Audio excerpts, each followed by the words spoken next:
Millar Watches, Scuba, Automatic. This is our review, so let's talk about it. But first, I'm not a watch expert, I'm just a massive watch nerd, so anything I say, take it with a pinch of salt, and just have a discussion with me in the comments. And why not like, subscribe, ding that bell icon so you never miss another video whilst you're down there, and why not click that join button? That would be amazing. So, Millar Watches. Who the hell are Millar Watches? It's not a name you've ever heard before. It's not a name I've ever heard before a couple of weeks ago. So let me tell you a story. At Red Bar Bristol several weeks ago, I met a lovely gentleman by the name of Liam. Liam Millar. Liam, it turned out, had his own watch company. And it's something he really believes in. And they've been making some really cool watches. Quite a few different designs. So if you want to see some of their different designs, pop over to their website. It is www.millarwatches.com. Anyway, it turned out he had a watch there with him. And he said, do you fancy taking this away for a review? And I went, abso-bloody-lutely, I want to. That looks really cool. So he lent me this, the Scuba Automatic. And honestly, I'm really impressed. But why? So when it comes to sizing, bezel edge to bezel edge, it's 42mm. It's sort of a case-shape reminiscent of a Seiko turtle, and it's a 300-meter dive watch made of 316L steel. Ceramic bezel, which is excellent. Also, this bezel sounds beautiful. Terry, are you ready? I'm ready. It's really nice. That's lovely.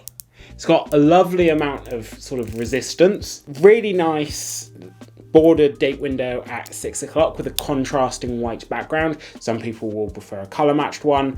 I actually think it looks really nice on this because he tried to design the date window to look like a hour marker, and I think he's done a really good job. Plus, it actually has sort of a railroad concentric circles on the indices.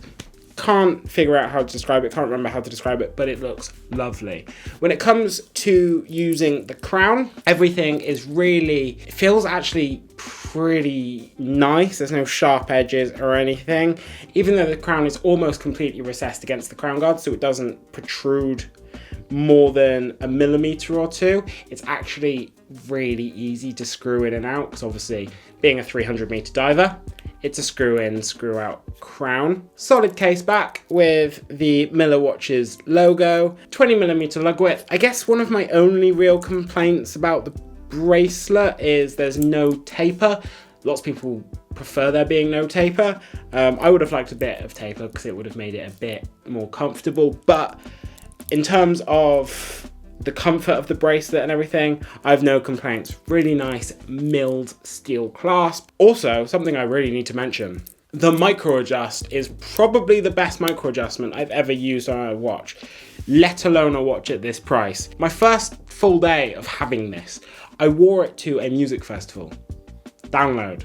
And it was bad weather. My body heat was all over the place, and my wrist was going all over the place. And this is a heavy watch. If the fit is bad, it's either going to be really uncomfortably tight, or it's just going to be flop all over the place with the weight. But the micro adjust, all I have to do is press the button, and it's got like 19 millimeters of micro adjust at the press of a button. You don't even need to take it off, and it feels so solid because it's like a solid steel plate, and my God, is it good, that micro adjust. So that full feature set, applied indices, ceramic bezel. Okay, back to the bezel and the indices and everything for a moment. Terry, you saw this, didn't you? The loom. The loom was incredible. I think the loom is the best aspect about the watch. That loom is, I think, the best loom I've ever seen on a watch. It's insanity. That is the thing that most impresses me about this. If you're interested in what movement this is using, it's a Sleater SW200-1 movement for a 41-hour power reserve. I have no issues with the movement. This watch has been really reliable for the whole time I've been wearing it. Honestly, for that full feature set, how much do you reckon this costs? How much would you pay for this? If it was smaller, because I know... 1,500? 1,500. This watch is 499 Great British pounds. You can pre-order a red version of it right now for £400. Honestly, if I were going to sum up my thoughts on this watch, it's big. Features-wise, it's perfect. It's solid, built like a tank. It's really versatile in its design as well. I think it would look good anywhere. But honestly, I just wish there was a smaller one, 38mm for example. Then I think it would take what is in essence, features-wise, a perfect watch and just complete it. If you want a large dive watch that is so disproportionately equipped for the price, get one. If you want it in red, there's one available right now over at millarwatches.com, so get one. Those were my honest thoughts. I just wish it was a bit smaller and it had a bit of a tapered bracelet, but honestly, it's perfect. It's just, there's a few things that aren't to my personal taste. What do you think, Terry? I think that price, you cannot go wrong if you're looking for a dive watch. Yeah, absolutely. And the legibility is insane, that lume. Oh my god, that lume. So let me know what you guys think down in the comments. Whilst you're down there, why not like, subscribe, ding that bell icon so you never miss another video, and why not click that join button? Whilst we're on the subject of the join button, thanks very much to our channel members on screen now. You guys are perfect and beautiful and I love you.